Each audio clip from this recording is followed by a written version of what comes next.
The Kalb Report is funded by a grant from the Ethics and Excellence in Journalism Foundation.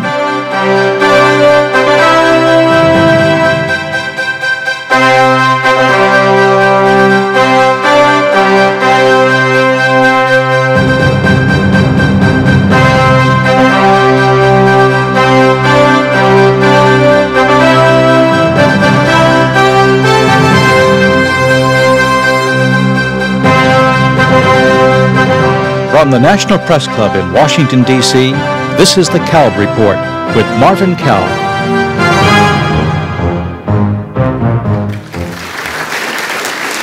Hello and welcome to the National Press Club and to another edition of the Kalb Report.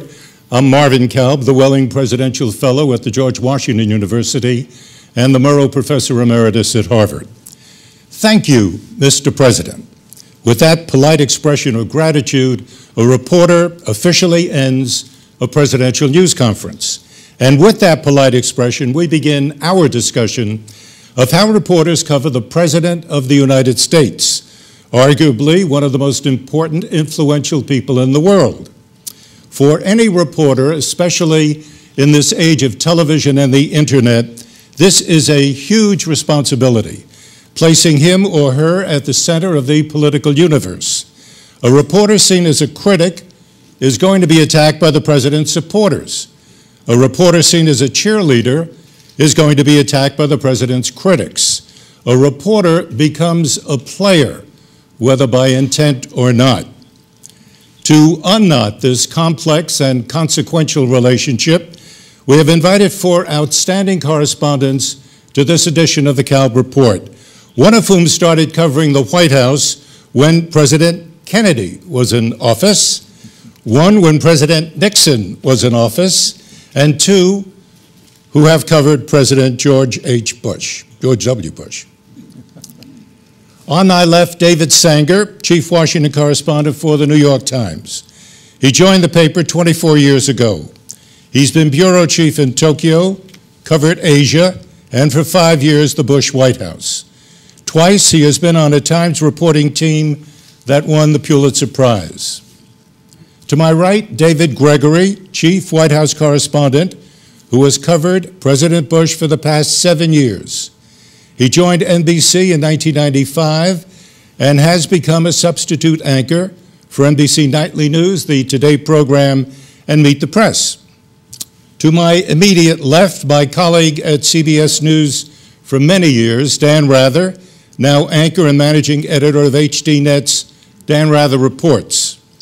Rather joined CBS in 1962 and anchored the CBS Evening News for more than 20 years, covering every story, domestic and foreign, for which he won many prizes.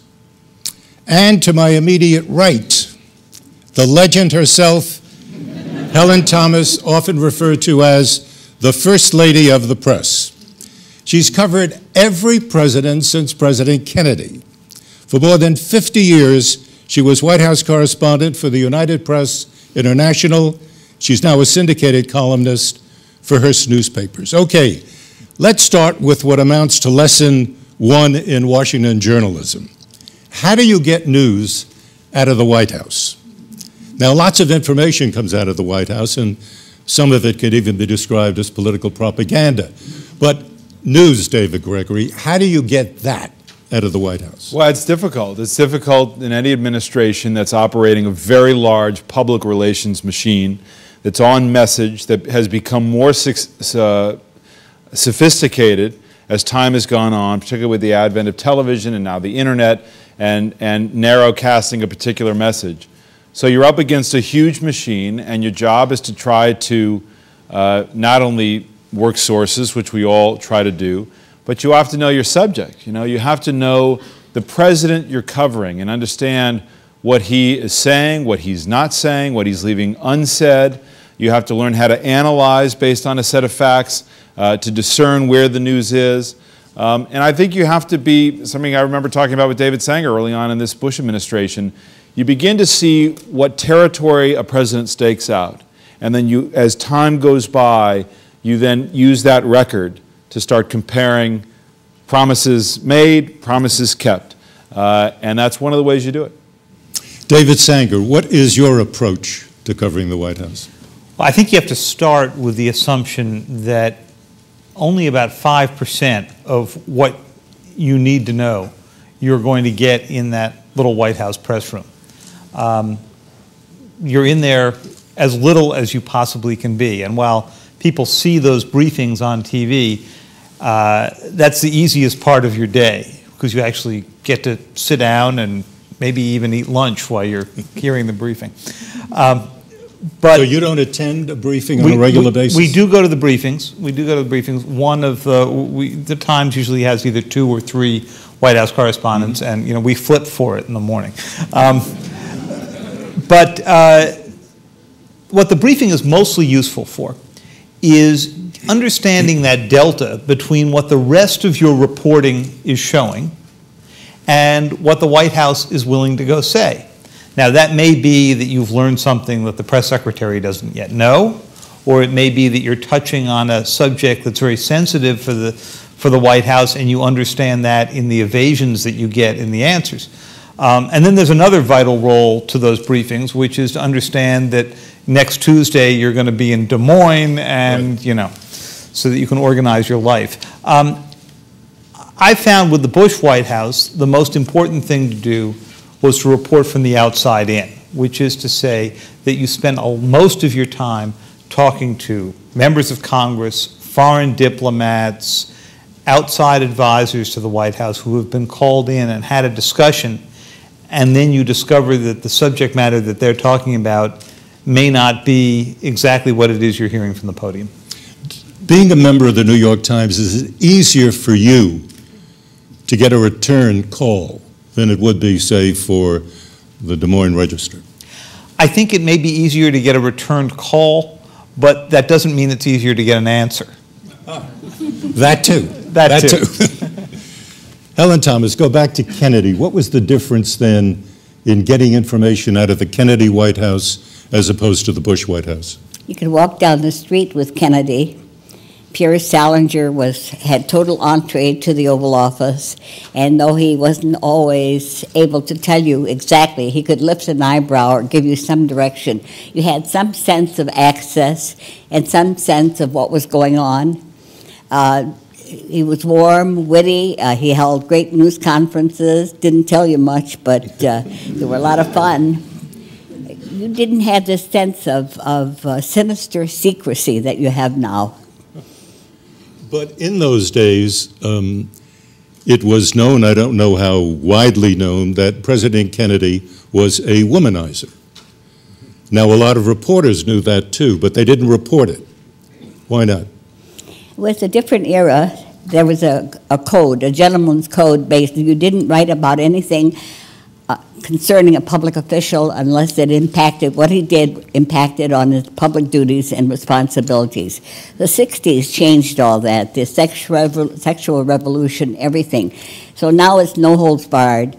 Tabloid will cover it if the mainstream decides not to cover it, and you will be forced to.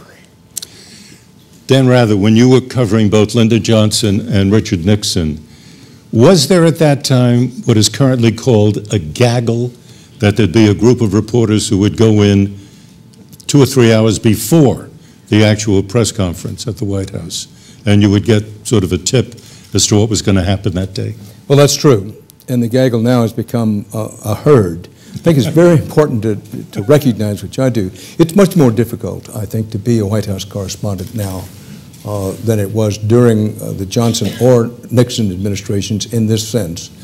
When I first came to the White House in 1963, I thought the White House press corps was huge. I had never seen anything like it, and thought, how in the world can they handle this many people in there? And they probably had 35 or 36 correspondents who were there on a regular basis. Mm-hmm. Now you're dealing with hundreds, travel the same way. So it's important in the context of this conversation to keep in mind how much larger the White House press corps has grown on overseas trips. Sometimes, David, you tell me, they have to have 2 or 3 press planes to carry the reporters on an overseas trip. Well, it's still just one big one, but you're right. Jumbo it's a big, yeah. Okay, but nonetheless, the size of the press corps has grown tremendously. Secondly, each succeeding presidential administration, and there are no exceptions, has tried to refine what the previous administration did that worked in manipulating the press, controlling the press's access, and trying to dominate, having the president dominate any landscape he occupies. Now, something was mentioned earlier, I think David mentioned it, about the secrecy of this administration, which is something for the public to think about, how deep the secrecy goes, how tight the secrecy is. But it is built on the foundation laid by previous presidents, both Democrat and Republican. And I think we in the press have a lot to answer for not sounding the alarm on this louder, stronger, unrelentingly in previous administrations of saying, folks, pay attention. Can I just pick up on a couple of points, Marvin, that I think are important? One is, and I've heard Helen say this, part of your news gathering is just being there. You know, I remember when the president announced that the war had begun in Afghanistan, I could tell, because I could tell who was around. You know, the press secretary was around, I saw Karl Rove, people like that. It was a Sunday morning. But my real tip was when I saw the makeup artist walk from the West Wing over to the residence. And I knew, unless the president was just getting made up for his Sunday run, that he had something significant to say. So being there is important, but that refining point, access has been restricted in this White House. You can't see the comings and the goings the way that you used to in previous administrations. That was actual news gathering in the White House to see who was coming in. So I think that's changed a great deal. And then I think something that we ought to amplify on is the televised briefing in the Clinton administration was thought to be this revolution. It changed the way the press corps behaved, it changed the way the White House behaved. But in the age of the internet, what's changed even more, and Dan, you can speak about the years of Watergate, there is so much more polarization within the press and then within the body politic that people try to divine or assign our motives, even in the course of the briefing. So people look at reporters who cover the White House through their own political prism and say, aha, they're asking this question because they've got an axe to grind, or they're asking that question because they just love the president. And we're caught up in that in a way that I don't know. You think that's because of television, cable, and so forth? I think it's because of the internet, largely. I mean, I think that that's the kind of the polarized atmosphere in the internet and blogs and whatnot, I think, have been a major contributor to that. But I also would say, with the knowledge of history, that during the Nixon White House, there was some of that as well, people sort of looking at reporters through their own political prism. But all of you, no matter which president you covered, dealt with a press secretary. Right. And you spent a lot of time with the press secretary. So I got a couple of questions there. Give me the name of a really good White House press secretary. Jerry Tehorst, he lasted 1 month. George Christian, Pierre Salinger. Helen, who'd you say? Jerry Tehorst, he lasted 1 month. That's the best? The best. He resigned on a point of integrity, personal integrity, credibility, which is essential. Once you're finished, quote unquote, with the press secretary, the formal part, David Sanger, who do you turn to get the backup information, the perspective on a story? Well, you know, the first thing I would say about a press secretary is I think the most important part of their job, and it's sort of a lost art in this administration, is not that briefing, wonderful as the performance is. It's that 6 p.m. phone call in which the press secretary might say, or someone else in the administration might say, look, I know we've been talking about X subject all day, but ignore this because, you know, the truly interesting change here is Y, you know. And that conversation, which happened sometimes in the Clinton administration when I covered President Clinton, pretty much went away in the Bush administration. You mean no 6 p.m. telephone No, call? you know, there just was not that sort of end of the day, let's sort through what was real and what was Memorex that you saw today. So that's number one. Number two is, I think it is more vital than ever, if you're going to go deal with the press secretary, that you've done your reporting all before those conversations take place. Because the only way you're really going to go get an answer is to say, look, we've got a story going in the paper tomorrow that says the following about a decision the president has made, a conversation, a recommendation, a national intelligence estimate, or whatever. When you do a story like that, David. And I'm sorry, let me just finish. And then you say, and you guys have, you know, an hour and 15 minutes. If you've got something to add to this or something to correct to it, go. This is your moment. And my question is, as you're writing that story and pulling it together, how much of it came from White House sources? How much of it came from outside of the White House? You know, could be, it depends entirely on the story. I mean, many of our Iraq stories came not from the White House at all, but from work back and forth between the White House, between the Iraq correspondents, the White House correspondents, others out there. The electronic technology has done some marvelous things. I remember about a year into the Iraq War, when things were just beginning to turn, being at a press conference where we were told something about Iraq that I believed to be completely untrue, and sitting there with my BlackBerry and BlackBerrying our Baghdad bureau chief, who sent a message back while the press conference was still on, enabling us to have a follow-up question from the streets of Baghdad, which I thought was pretty good. But here's the thing, it's about whether an administration decides to engage the press, and your press secretary is a vehicle for that, and that's changed over time as well. Whether you trust a press secretary to give you kind of an honest read on thing or a raised eyebrow from time to time to give you some guidance, just to have an open conversation, but that's got to come from the president. And this president decided early on that the press was something as a monolith to be kept at bay, and therefore the press secretary would have reduced influence and access.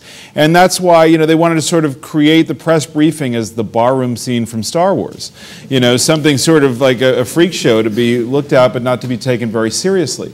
But then when an administration gets into trouble, then they recognize, oh, well, wait a minute, we've got to engage a little bit to try to work that narrative, and they don't have the relationship with the press, and frankly, they don't have the practice. So it's the level of engagement, and your press secretary can be somebody who really manages that for you, who gives you a 6 o'clock call. So I think in this administration, we haven't seen as much of that as I think previous administrations have had. And who can warn the president, hey, look, you're going to get serious questions about this, right, and you better be ready with an answer.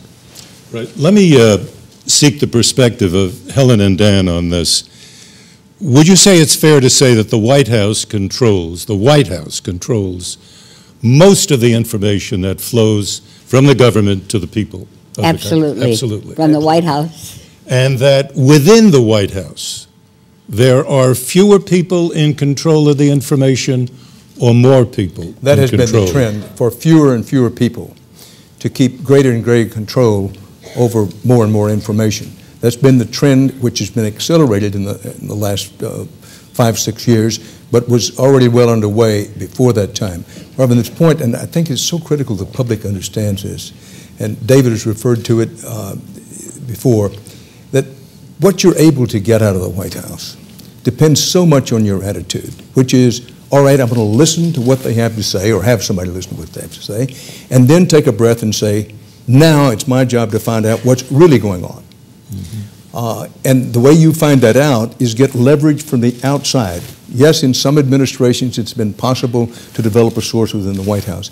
But a good White House correspondent, two of whom are presently practicing, well, David's on book leave for the moment, but you have to have sources in Congress, in the Defense Department, in the State Department, develop sources over the years all over town, because that gives you the leverage, and this is really critical to understand, as David referred to before. You call, and they've been stonewalling you all day or all week, and you call and the secretary says, once again, he's in a meeting, can't take the call. Say, fine, tell him I'm on the air in an hour and 15 minutes with a story that I'm confident he wants to get his oar into. Now, the first time he probably won't pick up the phone. The second time he might. But the third time he reads in the paper something the next morning or hears on the evening news something that he wanted to address, the next time you call, they'll pick up the phone. They may not give you much. So the leverage is very important. The second thing is, and David Gregory referred to this, the advantage of being there, and I do think you have to be there, while you have to work your sources in other places around town by telephone and wearing out shoe leather, is the difference between the right word and the almost right word, as Mark Twain once said, is the difference between lightning and a lightning bug. And there's a lot of that in the White House, that you listen very carefully to the language that's used. Where I would fault the press, and I do not accept myself from this criticism, is so often when the president says something, if the president says he's concerned about workers, or the president says he's concerned about inequality, the next day's paper, and for that matter what goes on the evening news may be, the president's concerned about workers, or the president's concerned about inequality of pay. What should say is the president says he is concerned about workers. The president said that he's concerned about inequality. And we've lost a great deal of that since I first came to the White House in the 60s. And again, I don't accept myself in this criticism. And this president doesn't allow a follow-up. In 2 consecutive press conferences, he said with his own mouth, "We do not torture." And no one had said, "What do you mean we do not torture?" He should have showed them the photographs, the testimony, and so forth. And nobody said, "What do you mean?" And the follow-up question is frequently the question, if it's allowed and if it's pursued, the follow-up question is where you have the best chance of getting information when the question is really tough, which is all the more important. There was a time when presidents allowed one follow-up. Get a follow-up question. Now they prefer not to do it for that very reason. If you want to change the subject, you can do it very quickly, and it takes a lot of teamwork and a gamble on the person who gets up behind you to ask a question to follow up when they have a question of their own. When you think about what prompts this, maybe it would have happened, everything that you're describing, without Iraq. But Iraq certainly has made it easier for the White House to withhold information. 9/11. 9/11, and that is exactly what I wanted to ask you about. I have a feeling I'm not going to shock any of the panelists when I say that there are many people after 9/11 who think that most White House correspondents are essentially stenographers who are posing as journalists, and that you're all essentially spokesmen for the White House. The president sort of announces something, or the spokesman announces something, and then you report it. Now, in one sense, that's your job. You're supposed to do that. But in another sense, where and when does the reporting come in? Does the digging come in? Does the questioning come in? At what point? And I don't mean to sound like everybody else who was just laying it on the White House press corps, because I think to a certain extent they were doing what they're paid to do. But there is a certain point. The New York Times, for example, you're going to tell me about the articles that were written in the summer of 2002, pointing out that certain things might happen in Iraq. But the weight of the journalism was not towards saying, hey, American people, something may be developing here that you may not like. You were going along, not you personally, but the Times was going along for it, for the ride. NBC, argue with me, David Gregory, was going along for the ride. No, I don't accept that premise at all. I hope not. I really don't. And I think that, and Helen and I have been on other panels where we've disagreed about this. I think it's wrong. I think that there is a tendency in this country now to look at the result in Iraq and work backward and say, why didn't someone stop this? Where was the press? Why didn't the press stop this? And even your formulation, Marvin, I think is a false one and is belied by your own journalistic experience, that it's somehow our job to stand up as there is a policy gathering form and say, hey, America, this may not be right for you. Why not? Well, because, Helen, we're not supposed to be rendering those judgments. What's supposed to be? Wait a second. You're rendering judgments. Question. Well, that's a different matter, Helen. You can ask questions, and I think that the questions were asked. No. Well, Helen, David, it's not enough to just say that. Wait a second. Let me just, you asked me a very serious question that requires a little bit of time to answer. Was a lapdog for 2 years in the run-up to the war. I'm sorry, no, Helen. Let's look at. Hang on a sec. Let David Gregory there's a lot of people who point. believe that, but I think it's not true. The questions were asked, and I'm afraid to confront people who believe that by saying that there are people who would have liked for us to have condemned the policy. You're looking at it through your own political prism rather than focusing on the fact, look at the press conferences, look at the questions that were asked. And it wasn't just the press. The country was for this war. Institutionally, the Congress was for this war. Democrats running for the presidency voted to authorize this war. That doesn't mean the press is for this war. I didn't.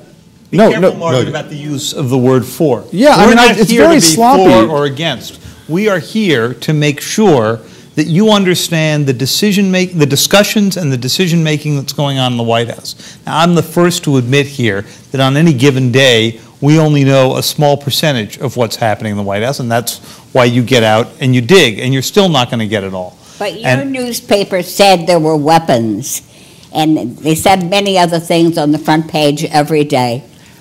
The New York Times published several stories that were wrong about weapons of mass destruction. The New York Times also published, in the summer of 2002, the outlines of the war plan, a series of different stories that described what could go wrong. This was 2002. Yeah. What could go wrong with the war? Now, we had problems with those stories. We had an absence of imagination of some other things that could go wrong that it never dawned on us could go wrong. You said a couple of weeks ago, in retrospect, we didn't go far enough. We had an absence of imagination about just how bad it could get, That's quote right. unquote. That's right. Let me give you some examples. As I go back through our coverage, I don't see any stories that said, if we get bogged down there for 4 or 5 years, we're going to empower the Iranians and give them much greater influence. Okay. I didn't see any stories that said, for example, that if we fail to find weapons of mass destruction, it is going to undercut the president's ability to declare that other countries are developing weapons of mass destruction, even if they are. For this president and presidents that follow are going to have a very difficult time making that accusation, and yet we know there are countries around the world that are trying to develop nuclear weapons. So we did have that absence, but if you didn't know the war was coming, and if you didn't know that there were potential problems with that, you weren't listening to David Gregory on TV, you weren't reading the New York Times, and you may have been living on a different planet. Let me briefly interrupt this discussion. We'll get back to David. Dan on this too. No. I just want to tell our viewers and listeners that this is the Kalb Report. I'm Marvin Kalb. I'm here with David Gregory, Helen Thomas, Dan Rather, and David Sanger, and we're discussing coverage of the White House. Dan Rather, is the question of patriotism, the rush of patriotism after 9/11, perhaps part of the explanation for what the press did or didn't do? Yes, I think it is, and I think it's a large part. Let me say, as a preface here, I've said before and said again, that criticism in this area, I do not accept myself. I explicitly include myself into it. 9/11 was a tremendous shock to the whole, it's a hammer to the heart for the whole country, including journalists. Now, I want to be careful not to speak for anybody other than myself. I can't remember being as deeply moved by anything short of the assassination of President Kennedy or some things happened during the Vietnam War, but it was a shock to the nervous system. Now, I saw you with tears in your eyes once. Well, and without apology. Yeah. One doesn't apologize for grief. Yeah. But journalists were like most other people affected by these emotions. Now, particularly in that circumstance, the worst thing that can be said about you is that you're not patriotic. And what happened almost immediately in the wake of 9/11, very quickly, if you tried to ask a tough question, and I want to publicly in his presence compliment David Gregory, who's been one who has asked tough questions and tried to follow up. David Sanger, again, not because they're here, but because their record demonstrates that, but very quickly after 9/11, those highly partisan, politically partisan supporters of the administration, and some people who felt passionately about their ideology, saw an opening. And the opening was, if you question, if you dig, if you go against anything, just even look like you're going to raise a question, we're going to hang a sign around you that says unpatriotic or some version of that. And that led to fear. I've said before, I think in some ways there was fear in every newsroom in the country. If someone wants to say, well, it wasn't in my newsroom, okay. But there was this deep-seated fear. Be careful as you go, because the country's nerve ends are raw. Did it come from your corporate headquarters? That's another subject which I hope we'll get to. But I No, because I think the great plates underneath the journalism world had shifted quite a bit. That journalism was seen far, far less, in fact almost zero, as a public trust and operated in the public service by many of the people who owned and operated the larger news entities. There are exceptions to that. But at any rate, follow back the point, this business of, boy, in this atmosphere, do you want to run the risk of having unpatriotic hung around you or un-American? How could you question? And I do think that that seeped deeply into journalism. I quite agree we all have a lot to answer for. Citizens have a lot to answer for in the run-up to the war. But we journalists, in my humble opinion, cannot duck our own responsibility and our own accountability. We did not live up as a group and as a whole, and I include myself in that. We didn't measure up to the highest standards of American journalism, of listen, if you've got a tough question, get off your duff, stand up, look them in the eye, and ask them that question and try to follow up. We didn't do it in many, many cases because we were afraid. I think there was an understandable fear, but I do think it's critical understanding journalism's performance through this, that you understand the fear factor. And the public, those of you in the public who don't applaud, who don't stand up for journalists who will do what I just described despite the odds. And David made a very important point about the internet. These days it's instantaneous. Before you even finish the question, those with a partisan, political, and or ideological agenda will do the effect of dropping a safe on you from 6 floors up. Absolutely. And very quickly done. And that affects the journalists. And there has been a tendency, more than ever I think, to just move with the herd. Get in the middle, move with the herd. It's harder to get hurt that way. I just think it's important to point out that we can have this debate about what the press did or did not do based on the current set of facts about this war and looking at 9/11. But this is an incremental process. This is something that develops day by day. And the reporting was done, as David suggested, about the inner workings of the administration. And by the way, a lot of people who don't support the war, who make arguments about the war, were making arguments about it then. Where do you think a lot of those arguments came from?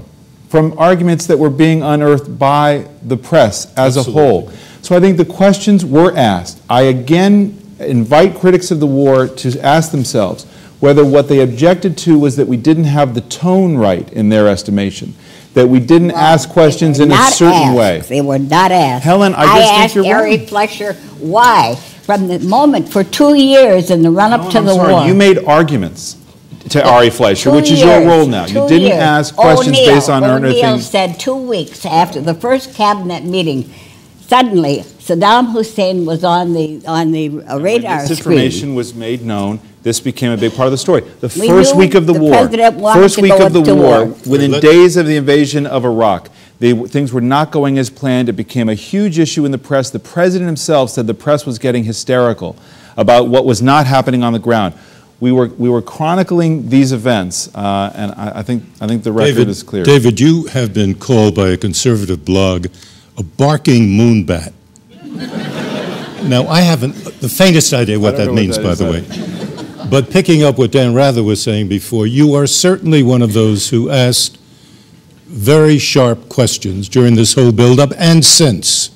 The question that I would like to ask you about as you begin to discuss and we begin to understand the impact that the Internet has had upon the whole process of reporting, not just at the White House, but that's where you are. When do you get think time? When do you get that time when there is a story that's developing and you know it? You know it in your gut, in your head. It's developing, but it's not there to be broadcast yet. And MSNBC wants you on, and the Nightly wants you on, and there's the pressure to get on and to respond to the conservative blogs who are attacking you or criticizing you in any case. What about that issue?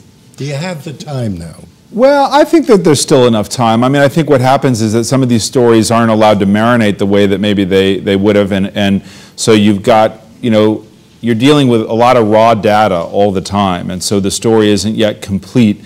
but you're reporting it out as it becomes available. There's part of that is what generates a lot of that criticism is in that gathering process. So, you know, Helen and I can be in a contentious briefing and people are making judgments based upon those questions and based upon that back and forth. When we're just having a back and forth, maybe that makes it on the news, maybe it makes it into copy, maybe it doesn't. It's just part of that tension that's within the White House, and that's okay. Look, I think on both sides, I mean, I hear people on the right who are upset with me, people on the left who are upset with me. So it's not just about upset with you, David. Sorry? We are not upset with you. Well, but I want to be on the record. I'm upset with him.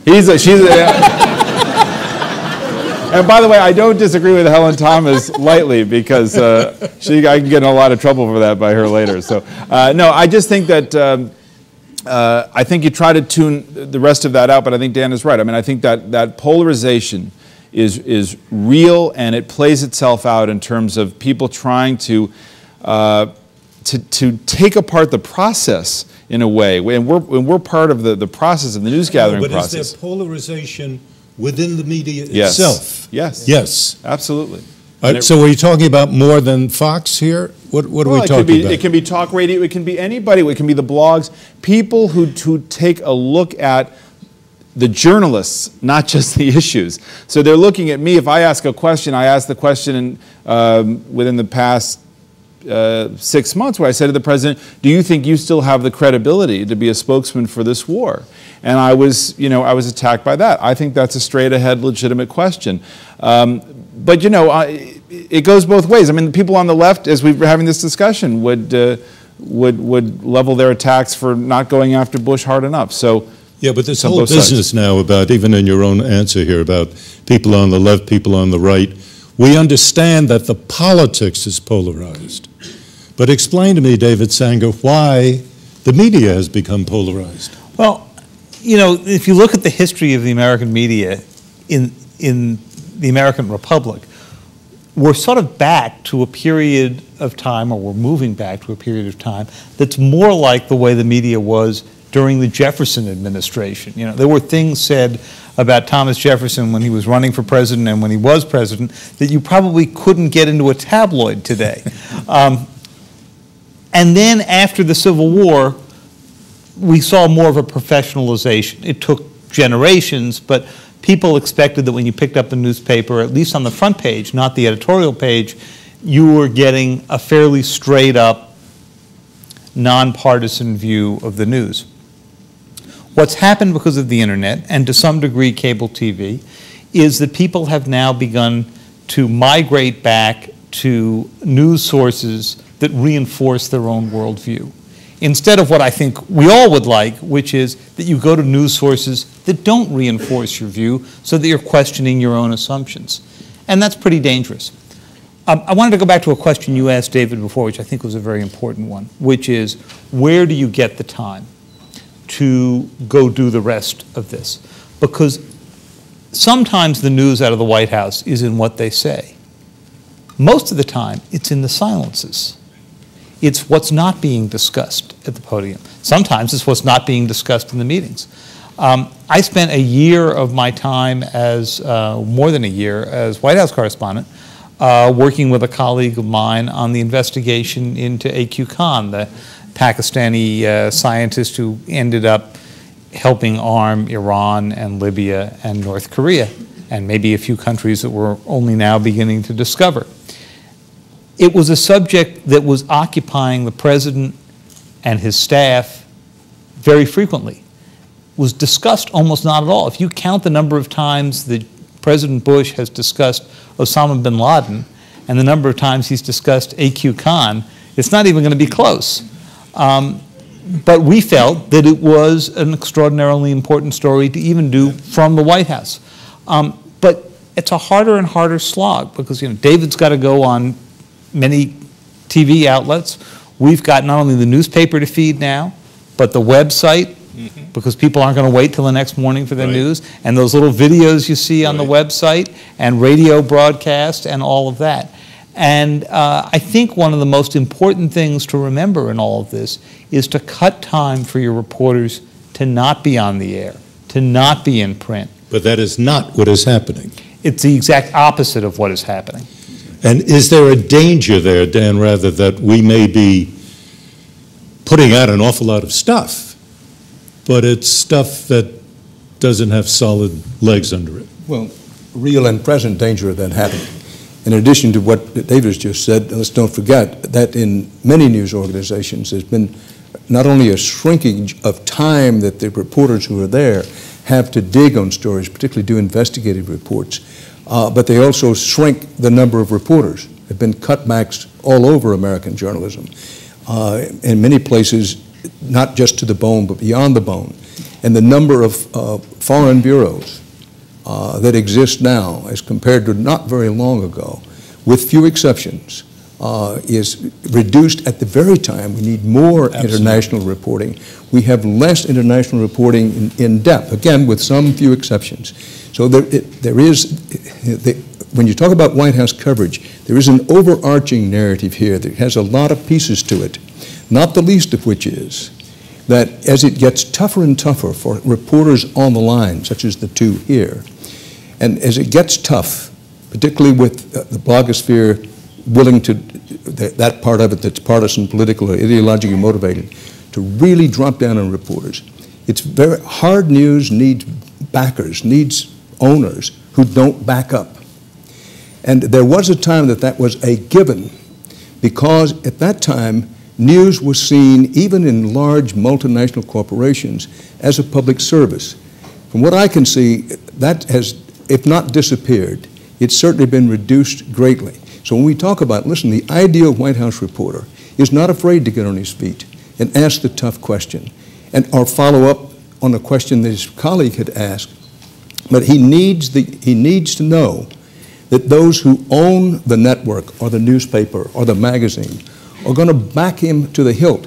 And without that, then you get the increased herd mentality of just get in the middle and move along. Dan, I've got to ask you this question. I mean, you've opened the door to it. I can't help it. I didn't mean to open the door to anything. You had a rough time in September of 2004 with the Bush White House and the whole question of the president's military service. And in a recent article in New York Magazine, you expressed unhappiness, very strong unhappiness, with the way in which CBS, the leadership of CBS, backed you up. Help us through that a little bit. Well, I don't think this is the place or time to go into what makes its way through. But I'll give us a headline or two. I'll try to answer the question.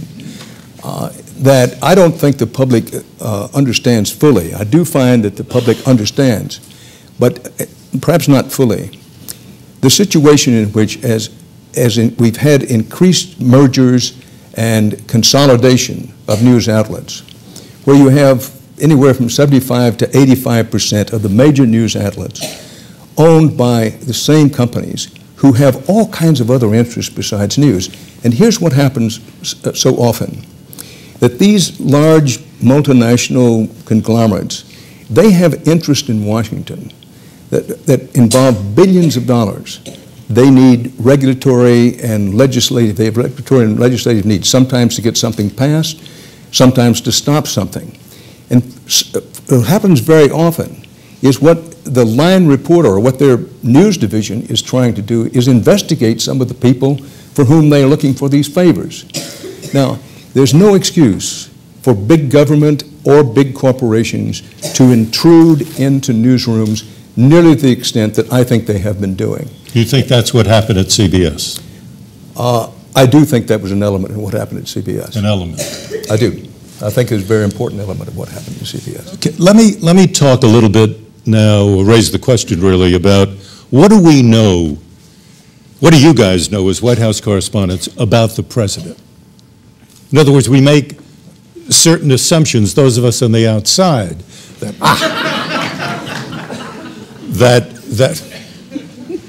that people who are there at the White House, they really know this man. They can figure him out.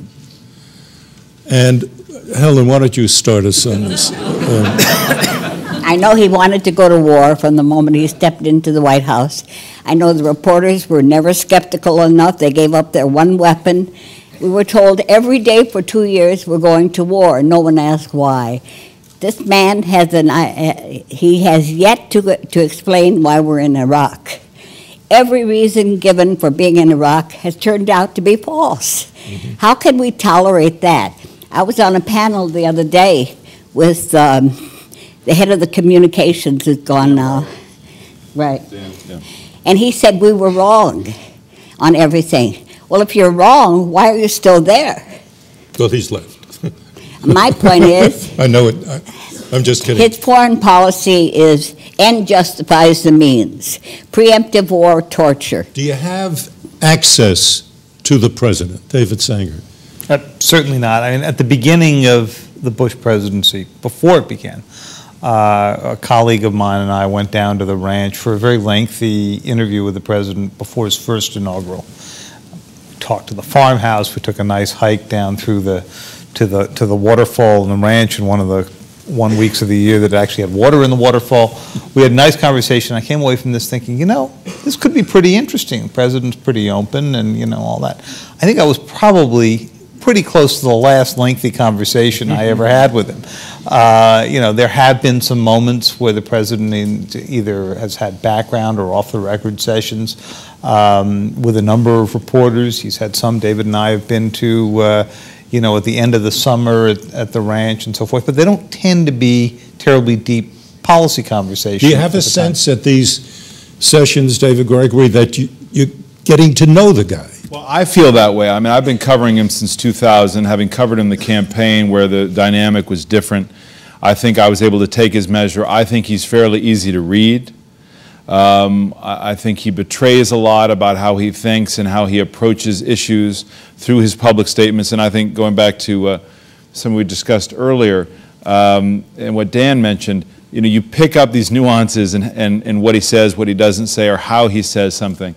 So I feel like I've learned a lot in that regard. I don't pretend to know him better than that, but I just, you get, for instance, we're in the middle of this Middle East Peace Conference that's going to happen in Annapolis, and I remember I was told that when President Clinton got on the chopper to Camp David before in 2000 when they were negotiating between Barack and Arafat, that he said to his team, well, we're either going to be successful or we're going to get caught trying. I can't imagine this president ever saying something like that. He doesn't like to get into a process like the peace process at that level of detail and stay up all night. That's just not his approach. So you learn some of these things about what he's like, how he approaches problems in the course of the presidency through some time with him and through watching events play out. Helen, just a minute, let me ask you this question. Does it make any difference whether you're covering a Democratic Party president or a Republican Party president? Hell no. No at all. They're both sides guilty of the same problems. Absolutely. The moment they during the campaign, they always promised an open administration, right. Many news conferences. Right. The moment they step into the White House, the Oval Office, all information belongs to them. What I think belongs in the public preserve, and they think, public domain, that is. It becomes their private preserve, everything, every bit of information in the White House. And you have to scrounge to get it. I mean, the secrecy is so endemic. Can I raise one point, Martha, just quickly, because it speaks to the run-up to the war and something that both David and Dan talked about. One of the things that I think we could have done a better job of in the run-up to the war, everybody says there's a herd mentality, but sometimes that's helpful for the public. And I think that the White House press corps should always examine whether it's doing a good job following up on itself. And in a press conference, watching the flow, everybody comes in there with their own question, but are we waiting and watching and following up on each other to try to pin the president down? And bear in mind, thinking about what to ask the president is not completely easy because he has a pretty good sense of what he's going to be asked. He knows what the issues are, and as this president likes to say, this isn't his first rodeo. So he knows how you're going to come at him. But following up on each other and building the pressure that way can be very effective. And you said failure of imagination in some respects, and I agree with that. And I think that's another area where we could have been more effective. Well, why do you think that's the case? To know how to play a press conference. So, if David is drilling into him and he thinks, okay, the last thing I want is a follow-up to what Gregory just said, okay? He knows who to turn to in that room to get a question on a completely different subject.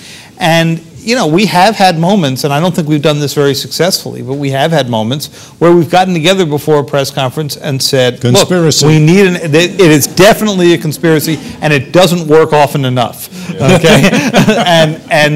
You know, we have tried to go do that at various moments. I would say that has fallen down, and it's because everybody comes in wanting to do and say something different, which is fine, but often doesn't get to the news. We're rushing towards the end of this, and I want to get in this. Let me tick off the name. Let me name a president, and you give me an adjective, a word to describe that person, a quick sentence. Helen, John Kennedy. Inspired. Inspired. Yes, he had great inspiration, he had vision, he had a great sense of war and peace. He said, we're going to land men on the moon in a decade. And did it. Lyndon Johnson. Created the Peace Corps. Seldom, if ever, has a president understood where the levers of power were in Washington and how to manipulate those levers of power. Richard Nixon. I never think of Richard Nixon that I don't think about his potential. He came to the American presidency perhaps as well prepared as anybody, certainly anybody in the 20th century. The word paranoid comes to mind. No, I'm not a psychologist, and I didn't say that to be a smart remark, but he was so determined to not just beat his enemies, but to destroy his political enemies, that the potential, by and large, went by the wayside. Gerald Ford. David? You didn't cover him. I didn't cover Gerald Ford. So when you were in kindergarten. Slightly beyond that. I said he gave us a tremendous sense of security after Watergate. He gave the country a new confidence that everything was going to be all right. I agree with that, and he was amiable, which is not a small thing, particularly given his time. I'll be very interested to see what history says in the long pull of history. It'll take a while as to whether how the pardon of Richard Nixon happened. Trying to be what's left of a White House correspondent, we know what they say happened. In my mind, well, it might have happened that way, but I'd like to know what really happened. Yeah. It'll be a while before we know that. Jimmy Carter? Oh, come on. Put human rights at the centerpiece of his foreign policy. Human rights. Human rights on Jimmy Carter. Ronald Reagan. Knew what he believed. And strong in Turned the support of country to the right. what he believed. And I would say, too, he became a master of the White House stagecraft. Probably where most of the artwork that we've been discussing tonight was first put on the canvas. Really? You wouldn't say that was Richard Nixon? I would say it was Richard Nixon. Well, in terms of message control, I think the Reagan White House did it pretty brilliantly. George H.W. Bush. David, what? Thinking. Foreign policy, good on foreign policy. He knew enough not to go to Baghdad. He said there might be house-to-house fighting and even a civil war. He did. I think, certainly, I think much more of a diplomat than his son, but not the best politician. Dan? Whether he would acknowledge it or not, I think what we know of history already shows that he was hampered somewhat by the view of his presidency as being really the third Ronald Reagan presidency, which is to say he followed on. And that was a fact of life for him. Bill Clinton. Flawed, obviously, but deeply intellectually curious. You could go into the Oval Office and sit down for an hour and argue out a policy, and he enjoyed the process of being challenged. I'm not sure we've seen that in this administration. George H. Bush. George W. Bush, I think a gifted politician, and one word I would say, certain. What do you mean? Dead certain. I think he's certain about the course that he's followed. You know, I've been told, Gregory, that you are supposed to be a superb mimic. I do some imitations. I don't do them on television. Do you ever do a president? Do you ever do a president? I do Bush. When I was in Paris, well, do him. I questioned the president about why Europeans were upset with him, and I turned to Chirac and asked him a question in French, and it was as if I'd committed a war crime. And Bush took off his headsets with the translation, and he said, "Gregory, what are you doing?" He says, "Guy memorizes 4 words in French and he plays like he's intercontinental." Save that for your memoirs. Helen. Those of us who have dined with Gregory in Waco, Texas, and we can give you the restaurant list, and we've had many a nights to do it. With a beer or two, this gets really good. Hold it. I'm so sorry to say this, by the way, I would love to go on, but we've run out of time. We're the victims, once again, of the tyranny of the clock. My deepest thanks and appreciation to a superb panel, just a superb panel, and our enthusiastic and attentive audience here at the National Press Club. Thank you all for watching and listening. I'm Marvin Kalb, and as Ed Murrow used to say, good night and good luck.